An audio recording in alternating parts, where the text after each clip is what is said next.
Hey guys, it's Luke here, and today we'll be talking about film musicals. Film musicals are one of my favourite types of genre to watch because they include some of my favourite movies.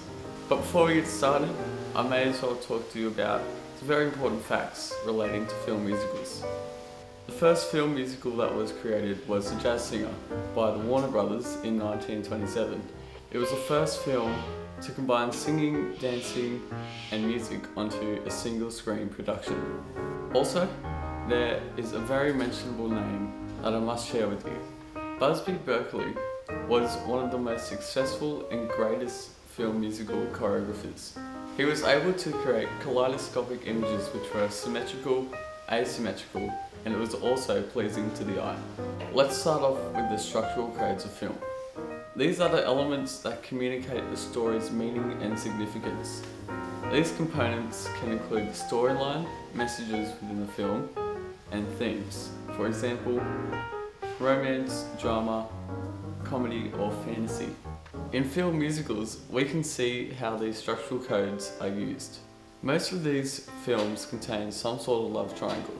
For example, in Singing in the Rain, there is a clear idea that Kathy Selden and Don Lockwood are falling in love with each other, and Lena Lamont is third wheeling. My fear, Alina. Also in Hairspray, Penny Pingleton wants to have a serious relationship with Link Larkin, but Link doesn't want things to be that way. Instead, he chooses to love Tracy Turnblad because she is more talented. The symbolic codes of film show what is beneath the surface of what we see. They are the elements that represent a symbol that we don't pick up instantly. The characters, costumes, and props can represent these symbolic codes. In Mary Poppins, we see that Mary Poppins and Bert are dressed brightly, which means they're in a jolly and cheerful mood. Also, they are very active and jumpy with lots of energy, also indicating their happy mood. The technical codes of film are the elements that make the film look visually pleasing to our eyes. These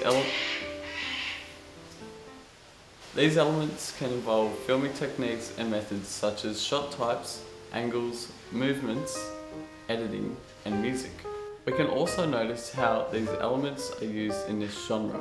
For example, film musicals are often full of colour and brightly lit, which is pleasing and stimulating for our eyes.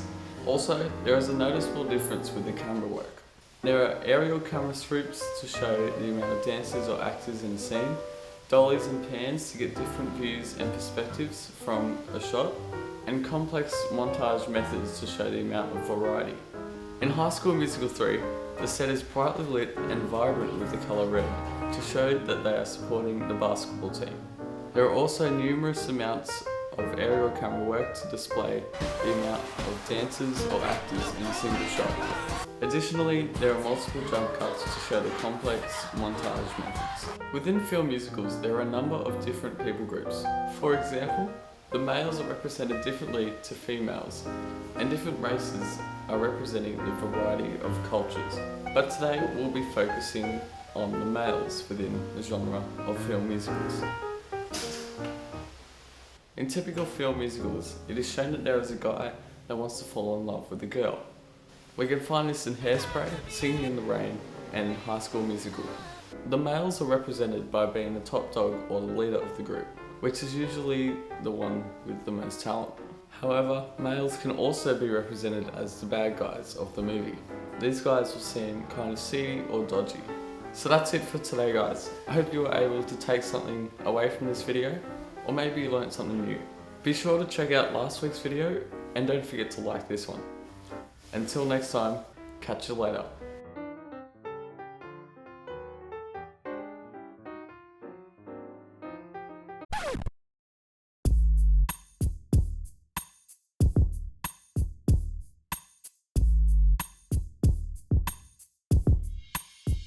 And today we'll be talking about film musicals.